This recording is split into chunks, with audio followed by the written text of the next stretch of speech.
Our individual experiences of life collectively show what rights we value as a society. The history of African Americans could help us answer a critical question. Should mobility, the autonomous movement of the self, be considered a right? This is Tory Sanford. Earlier this summer, he was driving home to Nashville, Tennessee through Missouri when he got lost and ran out of gas. Imagine being lost in an unfamiliar place without knowing where the nearest gas station is. Imagine being a black person in the Deep South. Imagine being susceptible to racial discrimination and violence and being unable to escape. This was Tory's reality. Officers arrested him and refused to tell him why. After being detained in a jail cell for 96 hours, Sanford allegedly dropped dead. All of this from getting lost on his way home. He was 28 years old. Sanford's death wasn't a singular incident. He was another example of police surveillance of and brutality toward black bodies. This concept, often described via the phrase driving while black, denotes that the routine act of driving makes black people potential victims. As a society, we have been taught to believe that we can go anywhere unmolested, but when African Americans enter a vehicle, they open themselves up to harm.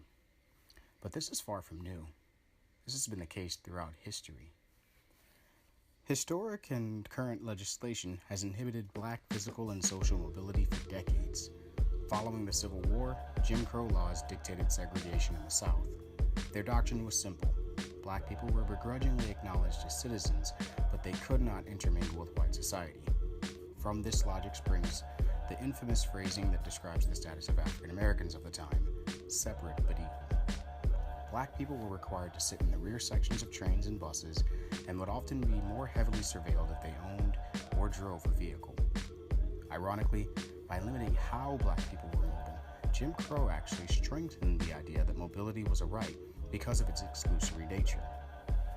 In the wake of Tory Sanford's death, the NAACP issued a travel advisory for the state, the first of its kind in the organization's history.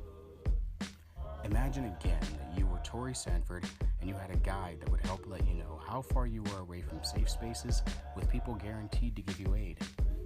Enter the Negro Motorist Green Book, a travel guide published from 1937 to 1966 that directly challenged Jim Crow laws by promoting safe leisurely and business travel for African Americans. The Green Book allowed people who could afford to own a car to safely move about the nation, avoiding as much discrimination as possible. Mobility became a pillar within the black experience because it was rooted in the idea that black people could be autonomous and unrestricted in their movement. In short, they could take part in a uniquely American experience with less fear for their safety. It wasn't perfect, but it was a start.